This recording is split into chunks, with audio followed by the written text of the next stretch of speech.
Séjour du président de la République à Singapour. Outre les visites effectuées dans les sociétés d'État, plusieurs audiences ont été accordées par le chef de l'État, Issoufou Mahamadou. Point de presse du ministre de la Justice, porte-parole du gouvernement. Plusieurs questions relatives à la situation sociopolitique du pays ont été évoquées par Marou Amadou. Messieurs, Mesdames, bonsoir. Le président de la République, Issoufou Mahamadou, poursuit son séjour à Singapour. Après les visites effectuées dans les sociétés d'État, le chef de l'État s'est entretenu avec plusieurs personnalités de la République de Singapour ainsi que des diplomates africains accrédités dans ce pays. James Didier, Hamani. Poursuivant ainsi sa visite de travail et d'amitié, le chef de l'État a effectué ce mercredi 22 janvier 2014 des visites dans deux grandes sociétés gouvernementales en matière de développement et de coopération.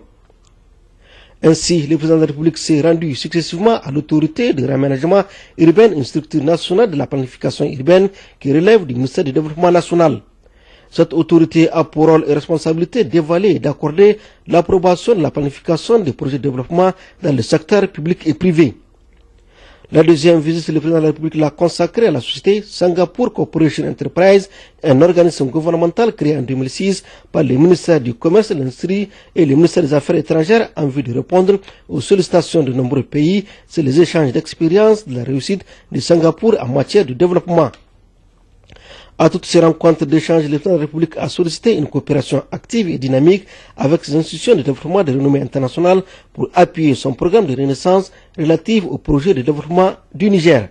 En marge de toutes ces visites, le président de la République a accordé une série d'audiences. Il a reçu successivement le ministre du Commerce et de l'Industrie, M. Lim, il est responsable d'un nombre important d'agences, une soixantaine qui s'occupent de plusieurs secteurs économiques. La deuxième audience, le président de la République l'a accordée à M. Lerwan Souwang, ministre de la Jeunesse, de la Culture, de la Communauté et ministre d'État de la Communication et de l'Information. La troisième audience, le président de la République l'a accordée aux ambassadeurs africains accrédités à Singapour qui sont venus féliciter et encourager le chef de l'État pour son combat pour le développement du continent. La doyenne des ambassadeurs accrédités à Singapour, l'ambassadeur du Rwanda, Janine Kambanda, nous cite ici l'objet de leur rencontre avec le chef de l'État.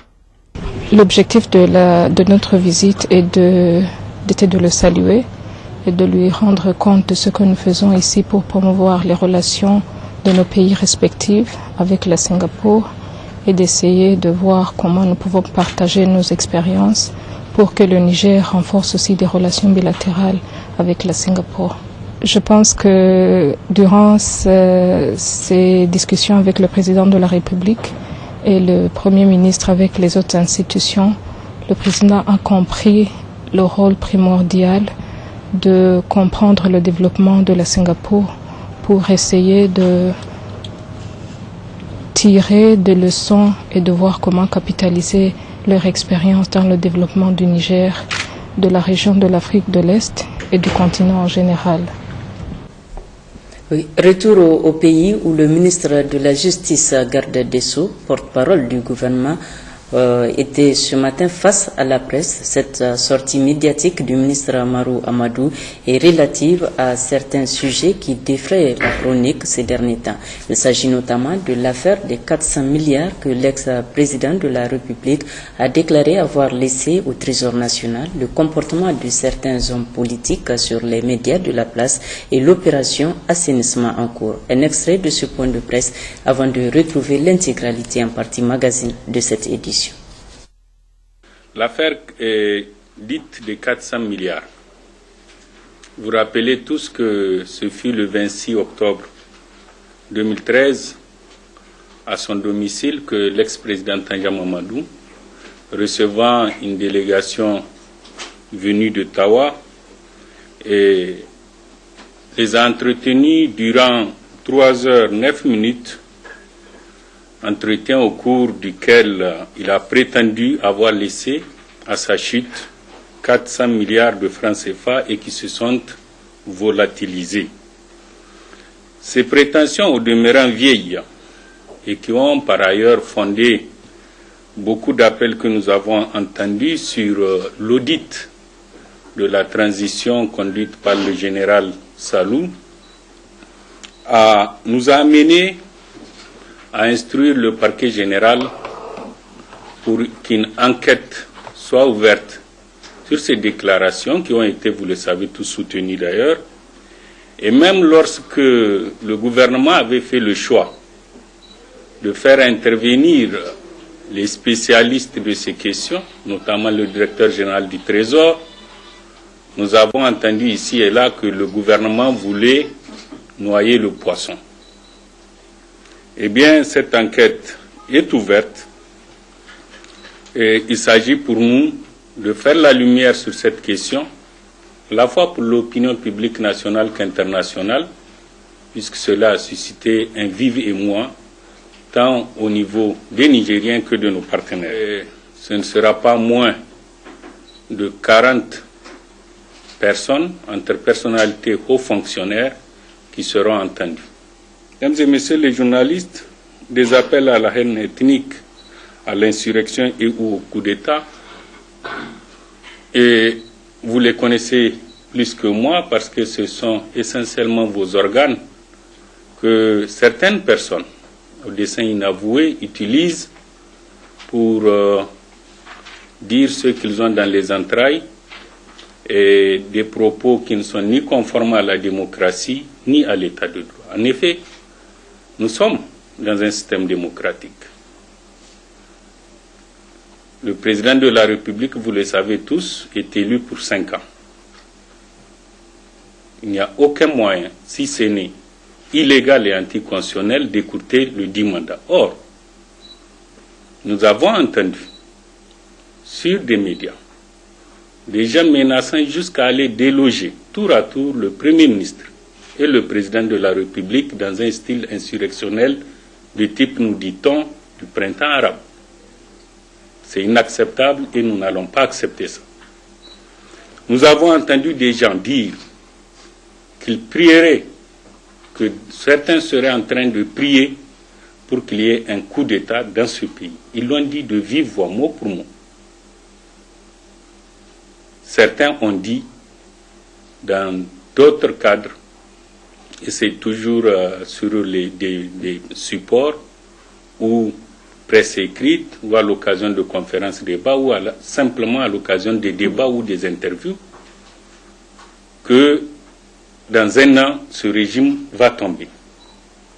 Or, ce régime-là, ce mandat-là, doit finir en 2016.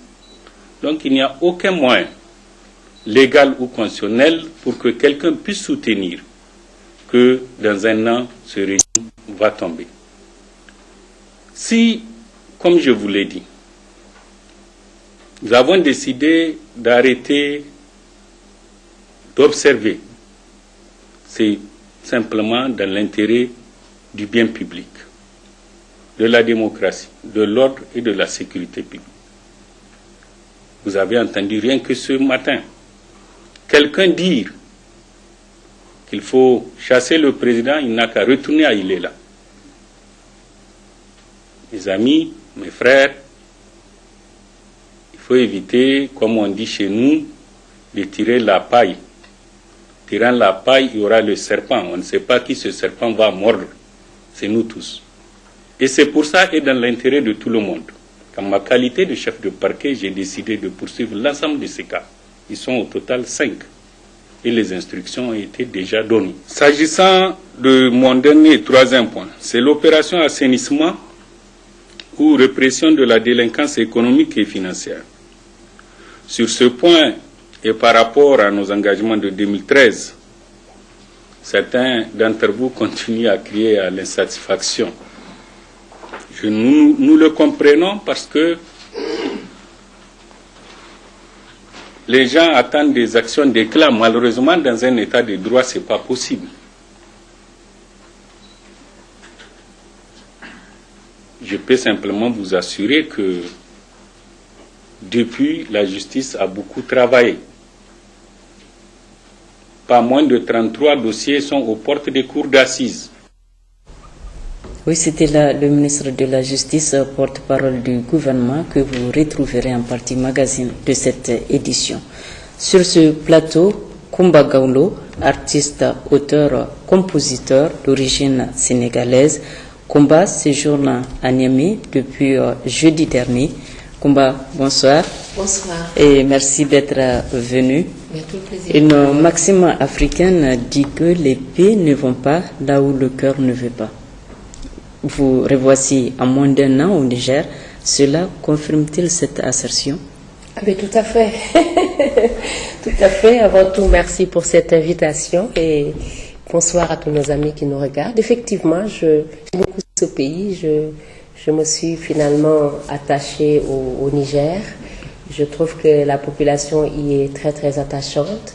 Et j'ai dans ce pays aussi un papa qui est mon parrain, c'est le président de la République, son Excellence Monsieur Mahamadou Issoufou.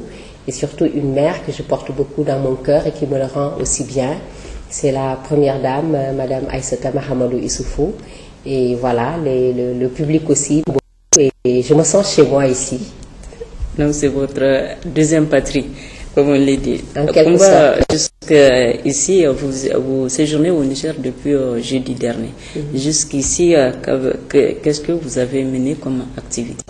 Oui, effectivement, je suis revenue au Niger après notre programme du mois de juin dernier, exactement le 6 juin dernier, dans le cadre de notre tournée africaine, de ma tournée africaine dénommée Kumba Gawlo African Tour, qui se passe dans tous les pays d'Afrique chaque année. Et l'année dernière, on a eu donc à le faire vivre aux Nigériens et aux Nigériennes par une soirée de gala qui s'est passée pour un peu faire la rétrospective, hein, voilà, pour donc qui s'est passé à l'hôtel Gawey, et ensuite un concert populaire à la place Thomo. Et donc tous ces événements ont eu lieu dans le cadre de la sensibilisation sur la lutte contre la pauvreté. Parce que comme vous le savez, la musique est aujourd'hui le meilleur vecteur de communication. Et en tant qu'artiste engagée, consciente que la musique est un excellent levier de développement, je me suis dit qu'à travers la chanson, on pouvait véhiculer des messages forts à l'endroit des populations, notamment les jeunes, les adultes, les parents et nos dirigeants. Et donc à l'issue de ce gala, on a eu à récolter des fonds pour soutenir la fondation Guru Vie Meilleure de la Première Dame et aussi sensibiliser les populations. Et c'est donc quelques mois plus tard que je reviens effectivement pour procéder à la remise officielle des fonds qui ont été récoltés lors de notre passage ici pendant la cérémonie pendant le gala African Tour.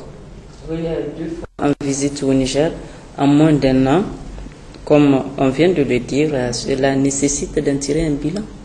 Surtout quand on sait que vous intervenez dans le domaine humanitaire à travers votre association Lumière pour l'enfance Kumba Gawlo. Effectivement, aujourd'hui, si vraiment je dois dresser un bilan, c'est un bilan très satisfaisant, très positif, dans la mesure où pendant notre événement en 2013, tout le monde s'est mobilisé, que ce soit les sociétés étatiques, que ce soit les sociétés privées, semi-privées, que ce soit les ONG ou les institutions des Nations Unies telles que le PNUD, telles que UNFPA, tels que nos partenaires comme Orange. Et à l'issue de cela, ça nous a permis de récolter des fonds d'une valeur de 5 millions de francs CFA, parce que comme vous avez vu, on a pu, grâce à la bonne volonté, à la mobilisation, à l'engagement de chacun, à soutenir la lutte contre la pauvreté, notamment l'éducation, mais surtout la scolarisation des filles, réunir cette modeste somme de 5 millions de francs CFA qui a été remis comme don par mon association Lumière pour l'enfance Kumba Gawlo à la fondation Guru Vie Meilleure de notre maman, Madame Aïssata Mahamadou Issoufou. Et quelles sont vos perspectives? Alors les perspectives, c'est préparer 2014. Hein, nous sommes en plein dans les préparatifs de l'édition 2014, parce qu'en 2014, exactement la cérémonie Kumba Gawlo African Tour, la tournée pour l'étape du Niger, aura lieu au mois d'avril prochain. Avril, c'est demain, hein. Donc c'est pour cette raison qu'on s'y met dès à présent. Et pour cette année 2014, nous aspirons à aller au-delà. On veut voler plus haut. Voilà. Et pour ça, nous avons ciblé une grande salle ici, et puis le stade Séni Kounché, voilà, qui est un stade fabuleux, parce que au lendemain de la soirée de gala, qui va réunir les dirigeants, la société privée et la première dame, bien entendu, pour récolter des fonds. On aspire à sensibiliser les jeunes, parce qu'on ne peut pas faire des programmes de ce genre sans s'adresser aux jeunes, de sorte à ce qu'ils soient conscients davantage de ce qu'ils peuvent apporter à leur pays et l'intérêt, l'importance capitale de vivre dans une société de paix, d'équilibre. Et pour ça, il ne faut pas que les jeunes se laissent influencer par des mouvements externes qui vont tout simplement les emporter. Et je suis très très ravie parce que au-delà de la remise de chèques qui a été fait, pour revenir un peu sur ce qu'on a eu à faire ici, on a été visiter les femmes fistuleuses avec la première dame, et je dois vous dire que c'était pour moi une expérience à la fois très très émouvante et aussi très très passionnelle et très fusionnelle, pour la simple et bonne raison que j'ai pu, à travers cette visite et cette rencontre avec ces femmes fistuleuses aux côtés de la première dame et la fondation Gruvy Meilleur, écouter des femmes qui souffraient, écouter des femmes et même des adolescentes, parce qu'il y avait des filles qui n'avaient que 15 ans, voilà, qui ont le destin qui s'acharne un peu sur elles, voilà, qui se livraient en toute confiance en nous, et tout ça m'a touchée tellement que j'ai promis à la première dame de m'associer à elle, de me mettre disponible à ses côtés pour vraiment soutenir ces femmes, pour les sortir de leur désarroi. Pour améliorer leurs conditions de vie. Absolument. Kumba, merci d'être venu. C'est moi qui vous remercie, et merci au Niger pour l'accueil qu'ils m'ont donné, pour leur amour, pour leur sympathie. Merci au président de la République, à son excellence, M. Mahamadou Issoufou, et à notre maman, Mme Aïssata Mahamadou Issoufou, ainsi qu'à tous nos partenaires. Et merci à Télé Sahel pour votre invitation. Oui, Télé Sahel, par ma voix, vous souhaite un bon séjour au Niger. Merci beaucoup. En marge de la tournée de la première dame dans la région de Difa, le ministre de la Santé publique, Manu Agali, a visité le centre de santé intégré de Bosso et l'hôpital de district de Ménisoroa. Il était accompagné de ses plus proches collaborateurs. Le compte rendu de Sadi Sanda et Abdraman Mazou. Créé en 1942 puis réhabilité en 2000, le CSI de Bosso, département situé à 5 km de Difa, dispose de 10 agents de santé, dont un médecin, une sage-femme, un technicien de laboratoire, entre autres, pour une population totale d'environ 25 000 habitants. En visitant les locaux de ce centre, la situation épidémiologique a été présentée au ministre par le médecin, de même que les ressources matérielles disponibles. Manu Agali a aussi reçu d'amples explications en termes d'indicateurs suivis et évaluation, notamment les stratégies foraines, les consultations prénatales, le taux d'utilisation de la contraception moderne et le taux d'accouchement assisté. Ce qui nous a permis de constater effectivement pas mal de problèmes, notamment le problème d'eau et d'électricité au niveau du CSI. Pour le moment jusqu'ici, il n'est pas sous-secteur alors qu'il y a la source. Il y a le problème d'eau aussi au niveau du CSI qui heureusement est en train peut-être de trouver une solution grâce à une ONG locale. Et l'autre problème c'est surtout lié à la prise en charge des femmes enceintes et allaitantes. Notamment il y a une seule sage-femme d'ailleurs qui a reçu l'année dernière le 3e prix de la Maman en Or, mais qui est très submergée, ce qui diminue un peu la qualité de l'activité vu la surcharge de la population, parce que le CSI a à peu près 26 000 habitants, donc les 3 000 femmes en âge de procréer, mais aussi la population du Nigeria qui sollicite nos prestations, parce que rappelons que le CSI est à peine à 200 mètres de la frontière du Nigeria, donc très sollicité par les voisins. De l'autre côté aussi, la sage-femme est seule, elle a besoin d'appui à ce niveau-là, donc le chef CSI a émis le vœu d'avoir une deuxième sage-femme, ce qui est un peu logique ici. L'autre grand problème, c'est leur ambulance, elle a 11 ans d'âge. Et vous avez vu, le CSI est situé à plus de 105 km de Difa. Et quelle route? 11 ans, c'est pas aujourd'hui. Le véhicule est trop, en tout cas, amorti, et le CSI a sollicité, à juste titre, en tout cas, d'avoir une nouvelle ambulance avant que cela ne s'arrête. L'hôpital de district de Ménisoroa, qui, malgré les différents services dont il dispose, rencontre quelques difficultés. Rappelons qu'à la base, c'était un hôpital de district, à un certain moment qui a connu une petite évolution en 2008, entre 2008 et 2010, qui était revenu l'hôpital Kriker. Il a connu des extensions, des planifications, mais malheureusement, ces extensions et ces planifications n'ont pas pu aboutir par un certain nombre de difficultés. D'abord, vous avez vu tout à l'heure l'aiguillage, c'est trop rétréci, c'est trop exigu, donc il était nécessaire de construire un service d'urgence. Et vous venez de voir le nouveau service, il n'est pas en finition depuis à peu près 3-4 ans. Donc c'est juste les finitions, les travaux pratiquement sont finis.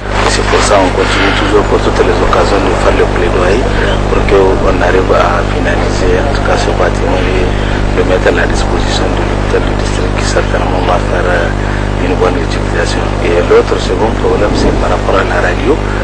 Présentement, l'hôpital du district ne dispose pas de radio et il y a même un volontaire des Nations Unies, donc le bloc opératoire est fonctionnel.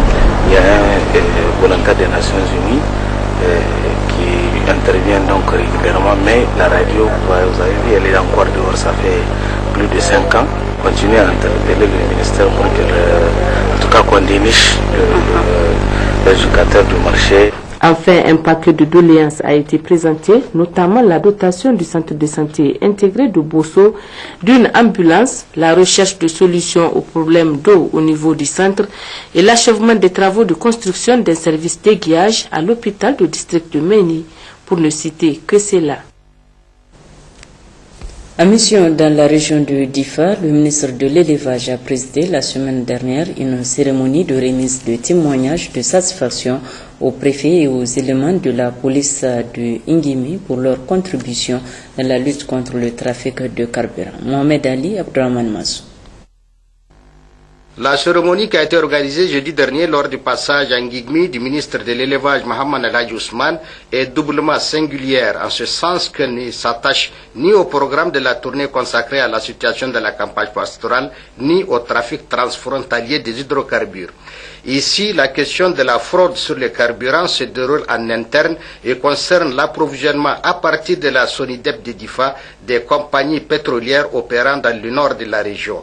Sur le parcours des camions-citernes, des opérations de soustraction sont organisées et portent sur des milliers de litres de gasoil.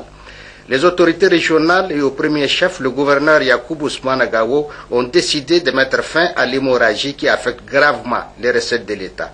À ma prise de service, j'avais initié une rencontre regroupant les FDS, les couches socio-professionnelles, et à l'issue des débats, il a été retenu le principe d'escorte de tous les véhicules transportant le carburant, les vivres, le ciment, les pièces de rechange à destination d'Agadem. Ensuite, d'identifier tous les complices au niveau de Gingimi et les sensibiliser. Ensuite, adresser une note de service aux responsables des FDS et des responsables administratifs. C'est en reconnaissance des efforts fournis dans le combat contre la soustraction frauduleuse du carburant que le préfet du département d'Ngigmi, Aboubakar Barmou, et les éléments de la police de cette localité ont reçu des témoignages de satisfaction et les encouragements du gouvernement. Il n'y a pas plus louable que cela. Je crois que vous l'avez dit, si nous avions pu diminuer les charges incompressibles, il faut l'appeler, qui sont faites, peut-être comme vous l'avez dit, on aurait eu 3 milliards de redevances minières pour les communes. C'est un message fort. Juste, je vais féliciter ces gens qui ont eu ce courage-là et les exhorter à continuer. Faisons confiance à notre administration, faisons confiance à notre justice. Et je pense qu'il n'y a pas de découragement à faire. Le président l'a dit, hein, le Niger n'est pas pauvre mais mal géré.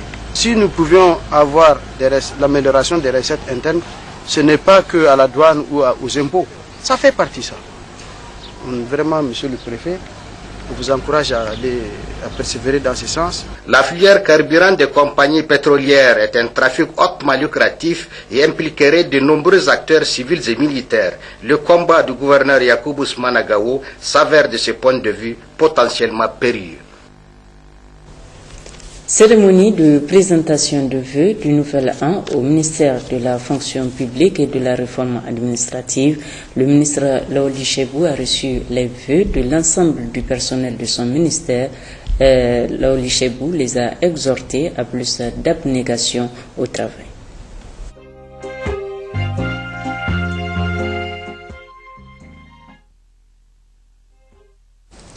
Poursuivant sa mission de travail à l'intérieur du pays, le chef d'état-major général des armées, le général de division Seni Garba, est arrivé hier après-midi à Zender où il a rencontré les différentes unités militaires de la place.